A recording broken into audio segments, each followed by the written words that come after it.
சாரலுக்கும் கொடைக்கானல் தூரலுக்கும் இல்லாத சுகம் உந்தன் வார்த்தையோ.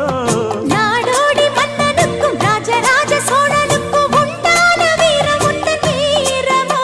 உன்னை முழுசாக முத்தமிட வேணும், உன்னை முழம் போட்டு அள்ளிக்கொள்ள வேணும். என் குல வாழையே இலை போடவா ஏதின்னும் தாமதம். அடி நீனா பொண்ணு நீனா பொண்ணு மாசியில் போட்டா மாறா பொண்ணு. ஐயா கண்ணு குமரிய பார்த்தா கெஞ்சும் கண்ணு. தன தந்தன